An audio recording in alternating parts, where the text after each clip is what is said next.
Thank you so much. I'm Paige. I'm an alcoholic. And yeah, where we're going to be diving in is on page 75, second full paragraph. We pocket our pride. And what have we been talking about so far? So we've been in the chapter Into Action, which is a little rude. Action?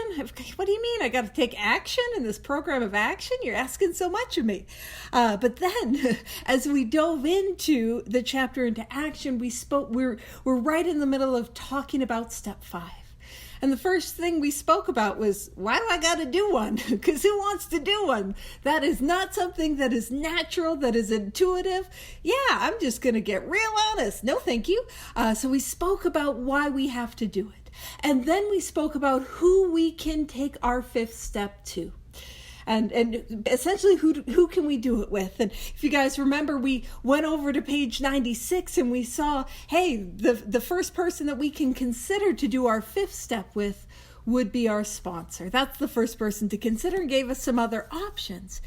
Now, and last week we then also spoke about what it is, who I need to be in order to receive a 5th step, and some directions about being somebody receiving the 5th step, listening to the 5th step. And now what we're going to do is we are going to describe the directions on how to actually do the 5th step. Right here, page 75, second paragraph. Here it is. We pocket our pride and go to it. That's how we do the 5th step. We do it. We just do it. And I love that it says we pocket our pride. Because why am I afraid of the 5th step? I'm afraid that I'm going to be hurt. Because I'm afraid that I'm going to share with you, that I'm going to be vulnerable with you. And what's going to happen to me is I'm going to be rejected. And so that pride, that ego, that attachment to what I think people think of me, it's not going to be perfectly gone, especially before I do that 5th step, but I put it in the pocket.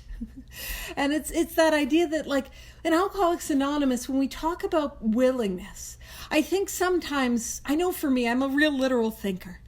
I imagine that willingness is the state of perfect, oh boy, I can't wait. I would love to. And that's what willingness looks like. But here's my experience. That is not what willingness looks like. Willingness looks like I'm scared. It looks like I don't want to. It looks like I don't think it's going to help. But it looks like I'm going to do it anyway. And so that is what we do. We pocket our pride. We pocket that fear and we go to it. Now here's the rest of the direction. It says, illuminating every twist of character, every dark cranny of the past. And when we talk about illuminating, in this book, we're given a whole number of metaphors for God or higher power, or the creator, or the spirit of the universe. We're given all these different metaphors that we can use, or different words that we can use, or different ways that we can begin to engage with a power that is greater than ourselves. And one of my favorites is the idea of God as light. Higher power, the creator, the divine, the spirit of the universe, your ancestors, whatever resonates with you. That idea of God as light. Because God is not simply what I see.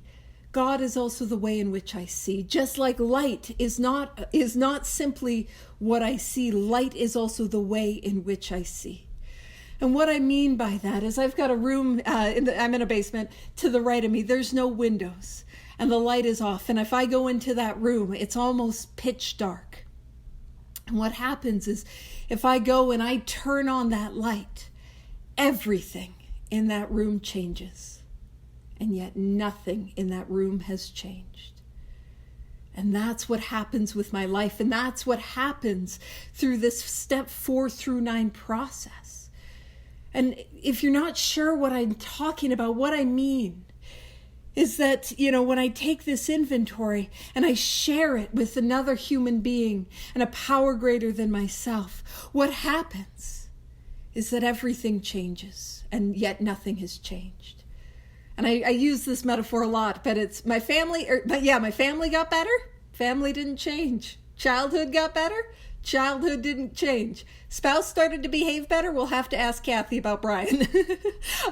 Spouse didn't change. The jerks at work, did they start not being jerks? The jerks on the road, did they start driving better? That's a real serenity tester. You can tell about how dialed in and how spiritual you are with how it's going on the road. I don't drive, so it's easy for me. But they didn't change. How I see them changes. And so I love the idea that God is just a title. God is a title, and what I'm after is beyond the title. I'm after the power. I'm after the experience. I'm after the union. I'm after the communion. I'm after the connection. That's what I'm after. And so I love to rock and roll with different ideas and different conceptions, but really, ultimately, what I need is an experience. And so when we talk about illuminating this idea of God as light, of course, light and God are things that I can see. And I would encourage you, go and invite your higher power out.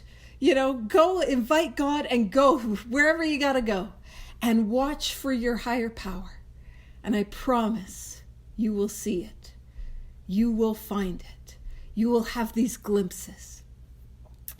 And also, God and light is the way in which I see. Like a new pair of glasses, to quote Chuck Chamberlain, who wrote a book based on that title, with that title. It was based on his experience in AA. And it's this idea that if I take this course of action, I have this experience, I can see the world in a new way. And it's the idea that this power is the lens through which I look. It's like having a completely different operating system. The operating system that I had wasn't working, and now I got an upgrade. And I'm seeing the world in a different way. I'm operating in the world in a different way. I'm moving in the world in a different way. So it says, illuminating every twist of character, every dark cranny of the past. So I illuminate. So what does that mean? What does it mean to shed light on? And actually, hold on, I'm not done on that tangent. Shocker, Paige on a tangent? Who would have guessed? But what happens is I love the idea, not just as looking at God as light, but what about looking at God as darkness? Could this power also look like darkness? That great mystery. When you do a meditation, when you come to a place of prayer, come to a place of stillness, go within yourself, which is one of the places in which God resides. There is that darkness. What about God as darkness? And I love just kind of moving with that and seeing how it flows, but y'all don't have to. So it says, illuminating every twisted character, every dark cranny of the past. So when we talk about every twisted character, every dark cranny, what are we talking about? What are we going to do? So what we are ultimately going to do is we are going to share the contents of our 4-step inventory. And we are also going to share those deep, dark secrets, those things that I don't want to share, those things that I'm afraid to share, those things that I'm scared. And I share those. And I let that light in on all of my inventory. And those things that I didn't want to say, those things that I didn't want to admit. And then what is the result of that is what is known as the 5th step promises. So if you're writing in your book, you can make a little note that these are the 5th step promises. And we know that they're the 5th step promises because they are the result of the action, because it says once we have taken this step. So after we take the step, we get the result. And that's the thing is, Alcoholics Anonymous, we don't ask that you believe anything or think anything. All this book is a book of mirrors. Now, I stole that from Terry, who I know stole that from Babe. So normally I give Babe credit even when he's not here, but he's here today. So I'm going to give you extra credit. Good to see you. And so this idea that this is a book of mirrors. I want to hold up the light of my own experience to what is in this book. When we're describing alcoholism as we view alcoholism, is this me? Is this me? Do I have this experience? And if the answer is no, cool, that sounds great. Lovely, can't relate. And if the answer is yes, okay. And then we have a course of action, a series of action that we get to take so that we get to a place where we are recovered. That place where the problem is removed, that place where we're in a position of neutrality, that place where we are safe and protected and we don't even have to swear off, that place where we get to live and be a part of the world, that place. And what I get to do is I get to hold up this book of mirrors to the light of my own experience. Did I take the action as it's outlined in this book? And then I get to hold up these promises. I get to hold them up to the light of my experience. Is this the result of my action? Is this what's happening for me? You see, these promises, I know we talk about them because they're powerful, and hopefully I'm not blowing your mind that there's more than the 9th step one. We often refer to those, we often, as the promises, but there are promises all over this book. There are promises that we get to experience. And so I get to see, is this me? Is this the result? And so it says, once we have taken this step, withholding nothing, laying it all out on the table, we are delighted. Delighted. Can I just point out, was there anyone here that thought the result of a 5th step would be delight? Because I know that wasn't me. But that's also why I point out that these 12 steps are experiential. They are based on the action that I take to have an experience with them. Not just what I think, not just what I maybe believe or don't believe or like or don't like, but they are based out of my experience. And so this is an experience. And this is why I got to take the action to get the result. I can't get the result first, which is rude because that's the order I'd like to have it in. So once we have taken this step, withholding nothing, laid it all out, shared all of it, it says we can look the world in the eye. And that for me is a powerful promise. What we are pointing to there, at least in my experience, is true humility. You see, when I first came to Alcoholics Anonymous, I wasn't looking the world in the eye. In fact, I was intimately acquainted with the square of floor that was in front of me. You know what I'm saying? I was looking at that and nothing else.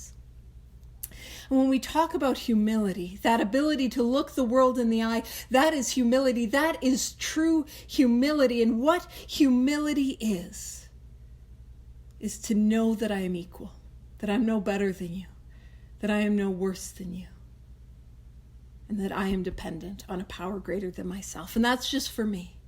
But I'll tell you, there's something about a humility that grounds me, that roots me into something deeper.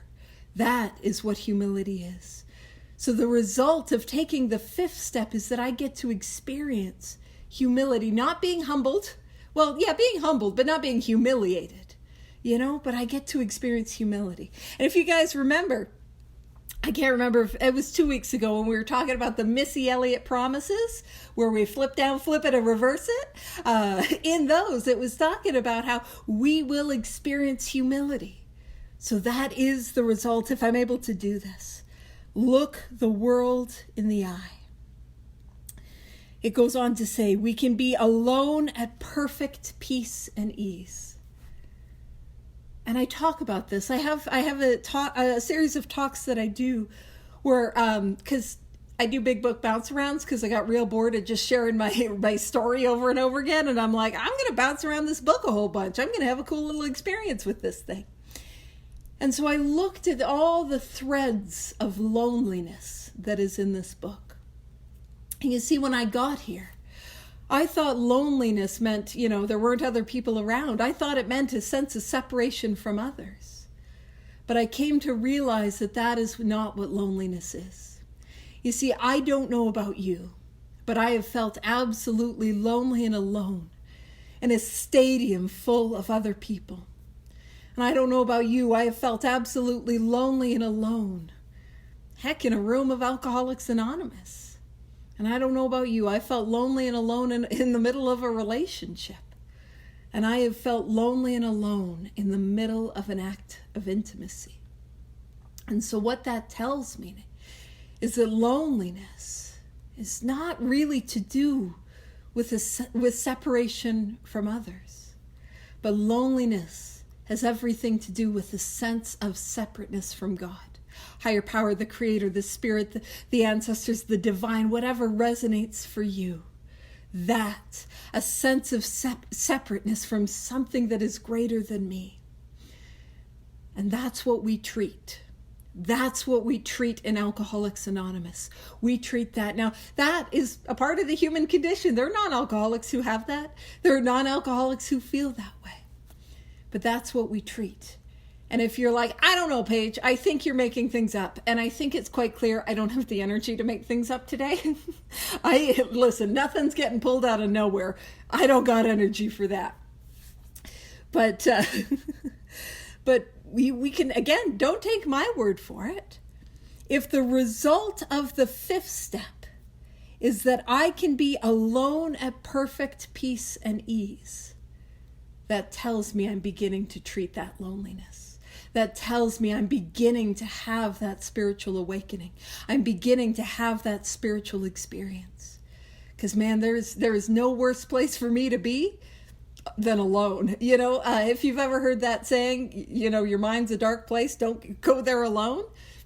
But I want to point out, that is what it is like when I am untreated.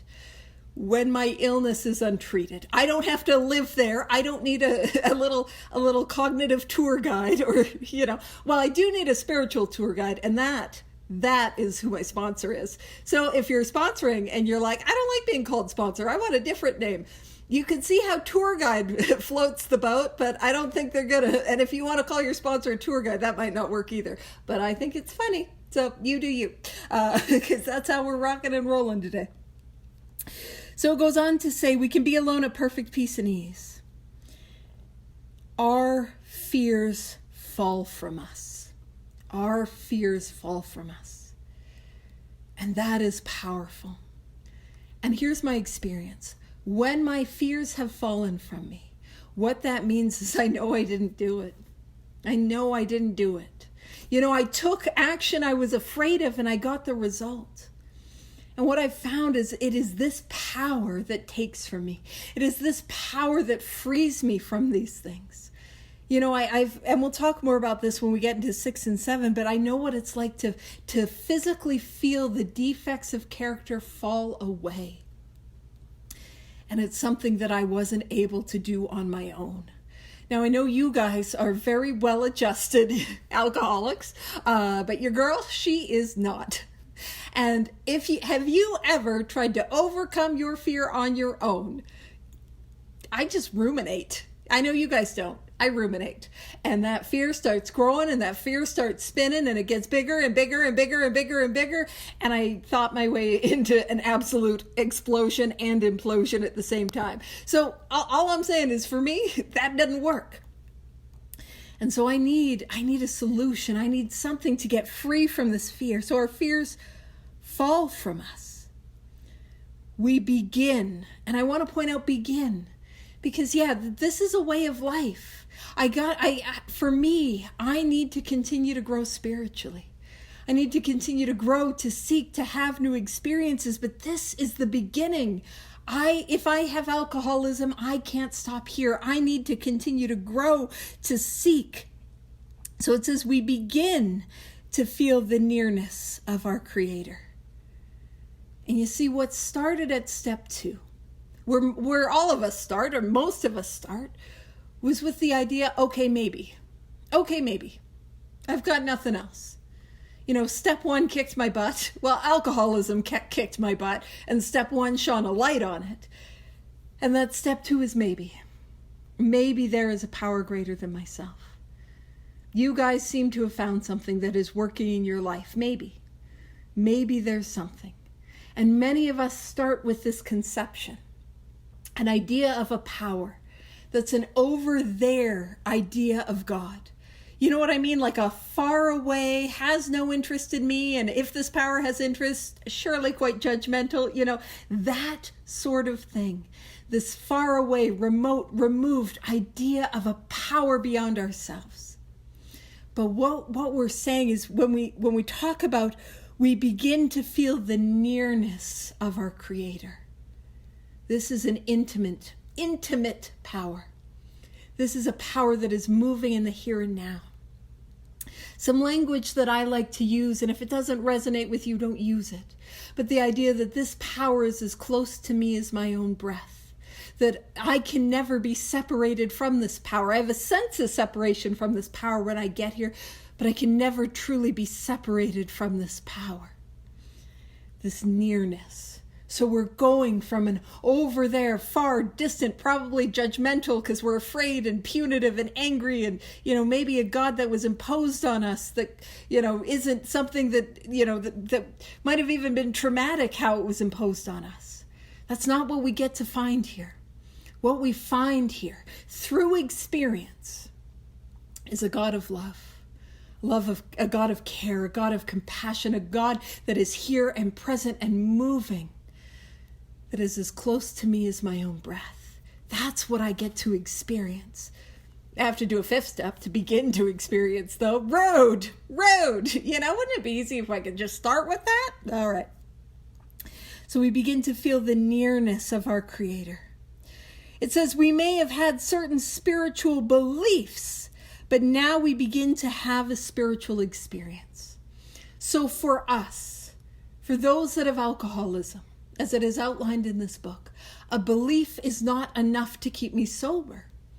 I had beliefs, not necessarily in a higher power, but I had beliefs, I had values, I had morals. And now, and actually some of us come with, beliefs that were harmful and values that were maybe harmful and morals that maybe weren't aligned with the good of myself. You know what I mean? And now we begin to have a spiritual experience. And again, I want to emphasize that this whole thing is experiential. It is not about what I know, what I think, what I believe. It is about what I experience as the result of this course of action. This is a course of action of experience. That's what it is. And it says the feeling that the drink problem has disappeared will often come strongly. And we know that to be true because the solution that we have in Alcoholics Anonymous, what we are trying to do is what we are trying to treat that spiritual malady. Again, it's not limited to alcoholics, but that is what we treat. We treat that. And when the spiritual malady is treated, what happens is the obsession of the mind falls away. Because the obsession of the mind is a sober thought that I have that takes me back again and again and again to that first drink. And if I have this illness, I know what that's like to say, I'm not going to do it again and do it again. And that gets removed. It gets relieved because I'm treating that pain. I'm treating that emptiness. I'm treating that loneliness. I'm treating that. And what we treat it with is a spiritual experience. So as we begin to have a spiritual experience, the obsession starts to fade away. Now, we know it's gone when we can shine the light of our experience on the 10th step promises. So again, I want to emphasize, I don't stop here. I continue here. I grow here. And it says, we feel that we are on the capital B, capital H, broad highway. Broad highway. And I point out these things that are capitalized, like Creator, and I forgot to point it out, Creator, High Power, like all these different words that we get to use for God. I point out broad highway because that is a synonym. It is a word that is talking about the power beyond the word God. It is a synonym that is talking about the experience that is beyond the word God. And if you don't like that word God, don't use it. Don't use it. Use broad highway. That's 2 words, so that might be a bit of a mouthful. But use whatever word resonates with you so that we can grow and have an experience. Broad highway. But again, I love the idea of broad highway as opposed to broad service station or broad vacation destination. Because this is a way of life that we are moving, that we are taking. It's a way of life. So imagine God or higher power, the creator, the spirit of you, as a path, as a way as a road. And that I'm just growing along this road. That's what I'm doing. So we are on the broad highway, and it says walking hand in hand. And I've done several like big book bounce arounds where I talk about like God's hands and all that sort of stuff, because I like my metaphors. But if you're here today and you're like, girl, don't you dare anthropomorphize a higher power. I don't like that. I apologize. Your God doesn't have to have hands. But that idea of walking hand in hand, it is alluding to a deep and powerful intimacy that we are, oh, thank you so much for coming, that we are moving together, that I'm not alone. You know what I mean? Hand in hand. Think about who you walk hand in hand with. There is that intimacy, that there is that care, that there is that love. That's what we get to experience here.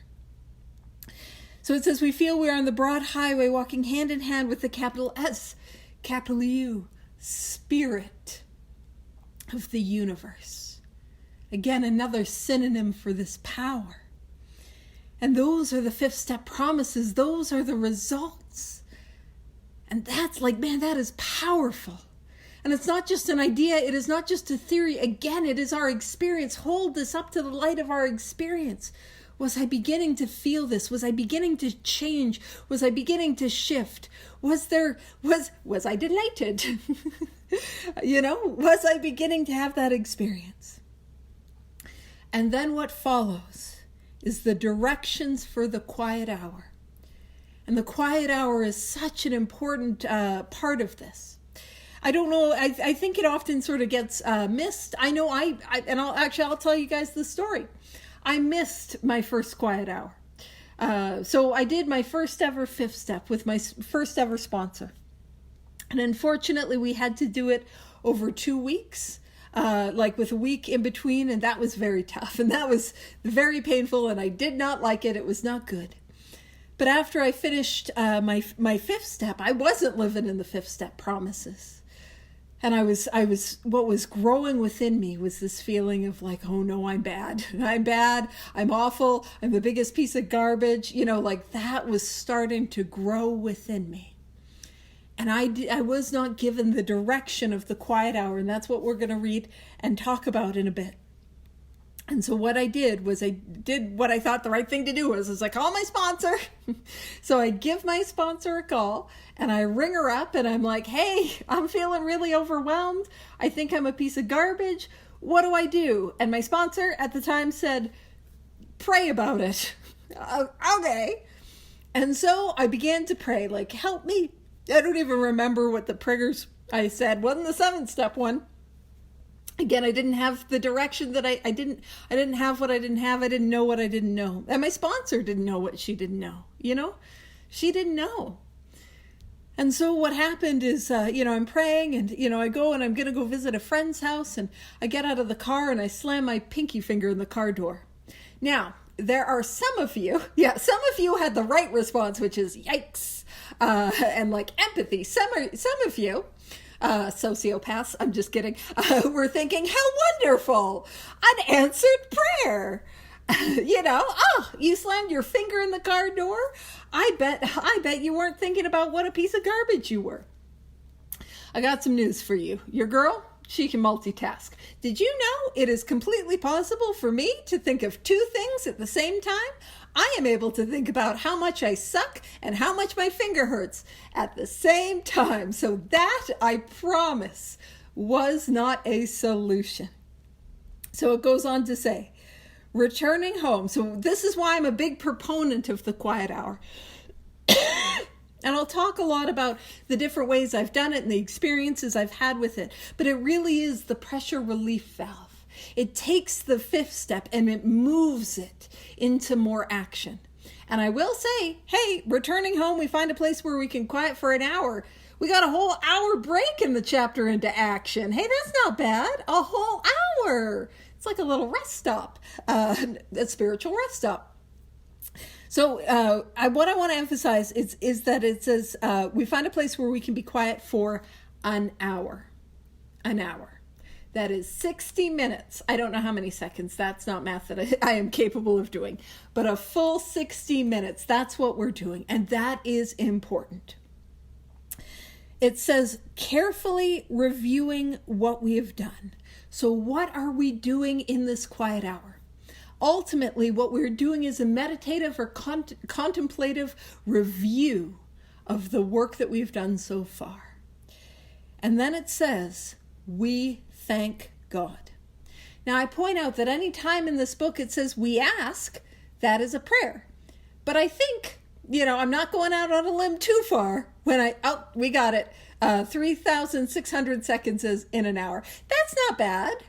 It's only 3,000 seconds. What's the song from the movie Rent? That's more. That's because it's a year. Yep. And I don't have that number in my little noodle. Rob doesn't need to look that up. That is okay. No, I was just trying to take work off Rob's shoulders. So returning home, we find a place where we can be quiet for an hour, carefully reviewing what we've done. So we're going to go through this meditative contemplative review. We thank God from the bottom of our heart that we know him better. So that is a prayer. And when I enter into that quiet hour, that's a prayer that I get to use to enter in. God, higher power, creator, universe, I thank you from the bottom of my heart that I know you better. That's we can enter in. And that is a prayer that I can put in my pocket. I like to refer to certain types of prayers as pocket prayers.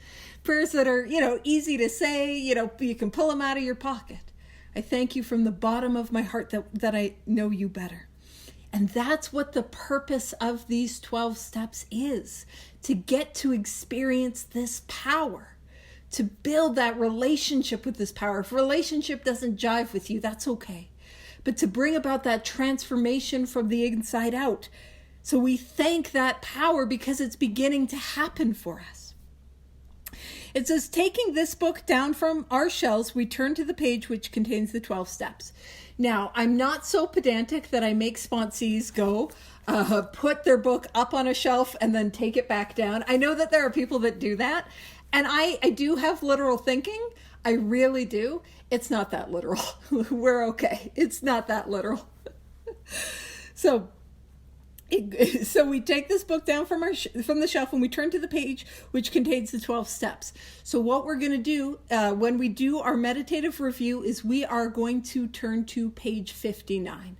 We don't have to do it right now, but you'll notice that page 59, that's the page that has steps 1 through 11. Step 12 is on the back of 60, but that's the page that it's telling us to turn to. And here's the next direction. It says, carefully reading the first 5 proposals. What are the proposals? Well, the proposals are the 12 steps. And if you guys remember back on page 59, I spoke about how these 12 steps are ultimately like reports of actions taken. I admitted, I came to believe, I made a decision, I made an inventory. I admitted, I took that 5th step. So I can ask myself, did I take these actions? And it says, we ask if we have omitted anything for which we are building an arch through which we shall walk a free man at last. So we're asking, did I leave anything out? Is there anything missing in my step 1? Anything missing in my 2? Anything missing in my 3? Did I leave anything out of my 4? Did I leave anything out and not share it in my 5th step? And I'll tell you my experience with that. My experience is, and I didn't do the quiet hour the first time because I didn't know to do the quiet hour the first time, and that's okay. And I want to point out, like, if your experience is like that, that's okay. I get to continue to seek and have new and deeper experiences. I get to continue to grow spiritually. So it's not like, I did it wrong, shame. No, it's like we're going to continue to grow and seek, and it's all okay. So my experience is it was a little while after that 5th step, and I had a memory resurface. And it was like a pretty, it was a pretty heavy memory resurfaced. It was a rough night. And I call up my sponsor and I was like, hey, I forgot to tell you about this. well, I didn't even forget, but that would have been the language that I used. Hey, I forgot to tell you about this. And she's like, okay, it was just that. And it wasn't because I was withholding it, although it's okay if we did. We can then just call them up and share it. But it was because I had so much stuff.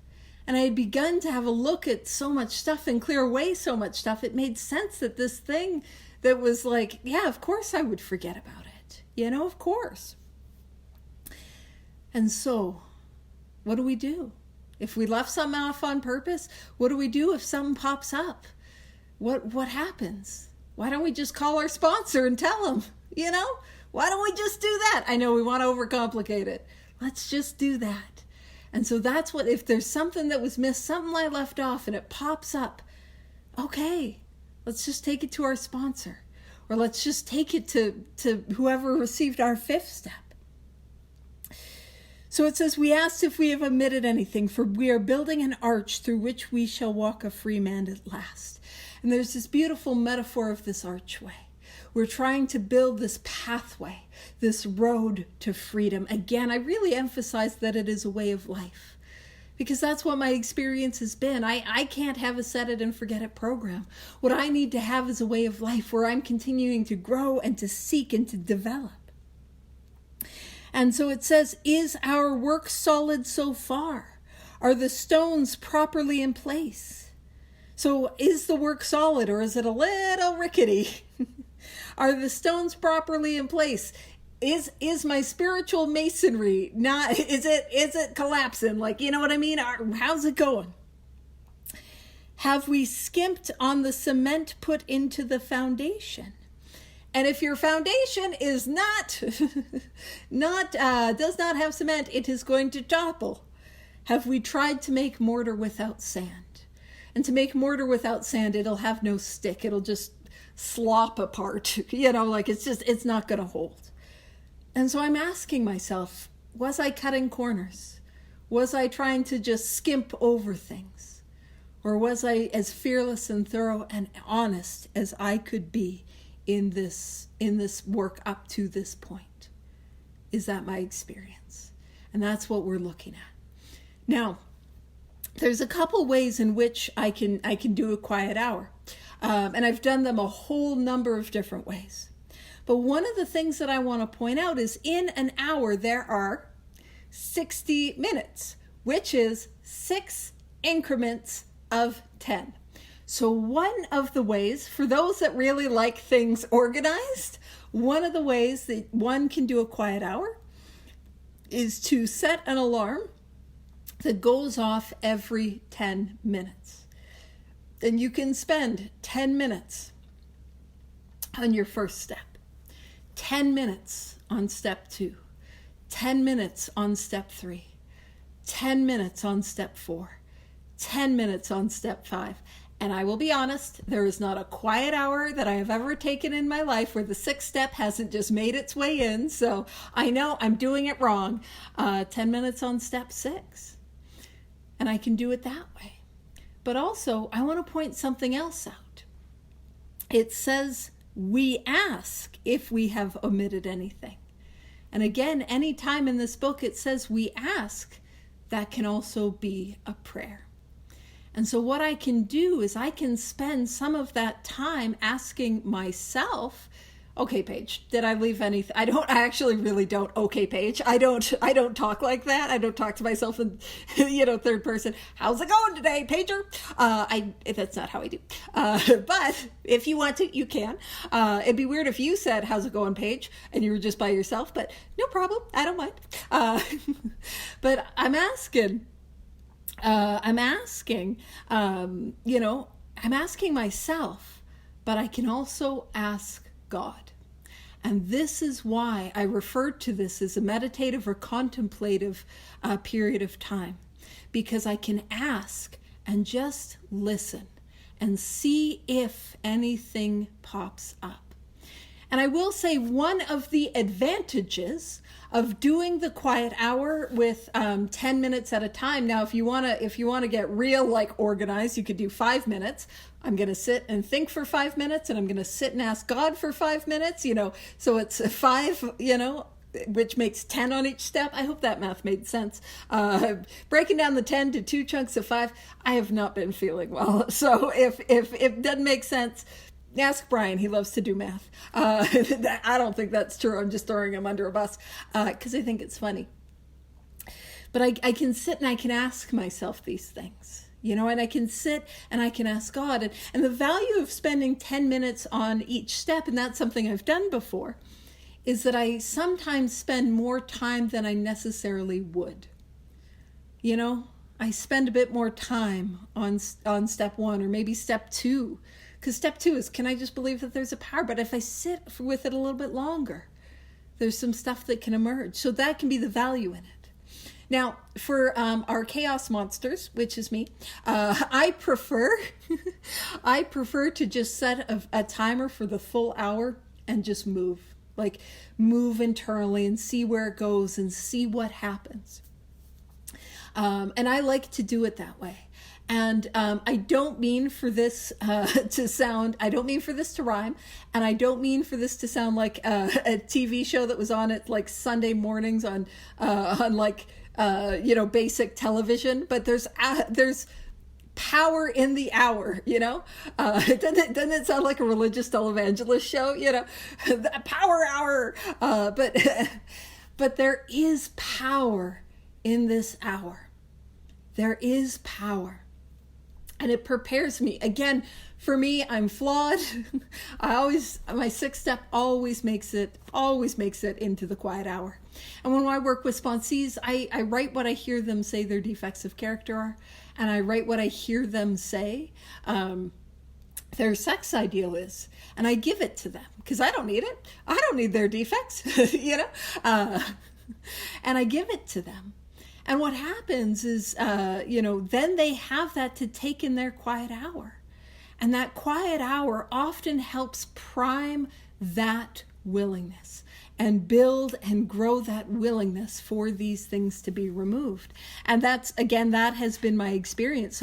So much of my time as I'm sitting and reflecting and seeing what comes up, and there's that willingness to be changed, that willingness to grow, that willingness to heal from some of these things. There's a willingness that grows within me. So for me, that 6th step, it always makes its way into the quiet hour. And I'll tell you one of my favorites. I did a 5th step. It was springtime, and a couple of years ago maybe. We don't always have that season where I live. We're actually supposed to get some snow this weekend. I know. It's not going to stick, but it's, And I do the 5th step. And I was going to kind of get ready for the quiet hour, and just outside just looked like a perfect, beautiful sunny day. And I'm like, I'm going to do my quiet hour outside, And what I did was I also brought a whole bunch of peanuts because I like birds. None of this is in the big book. So feel free to be like, no, you're wrong. But I brought out a bunch of peanuts. And I, sat there with a bunch of peanuts, sat for the hour. And what happened is some magpies came and they would grab the peanuts. And it's a beautiful, I will feed them. And I will say, I love magpies, similarly to the way I love alcoholics, which is if you mention to somebody, oh, I really love magpies. Do you know what you get? You get somebody who is just disgusted with you. They go, oh, do you know what they do? Followed by a terrible personal story. You know what I mean? So love it. So I was sitting there and the magpies would come and get the peanuts. And I thought that was just a beautiful, perfect metaphor for what happens in this process and what was going to happen in 6 and 7. I was going to put out these peanuts that are my little peanuts in character, and this bird was going to come and take it away, and all I had to do was be willing and be still, And so that was a, a fun, powerful experience that I had. And so next week, what we're going to do is we're going to talk about step 6 and maybe step 7, depending on how I do for time, which as I feel bad, I tend to go quicker. So who knows? We might make a whole lot of progress. But I'll leave it there for now and give Neil plenty of time to wrap it up.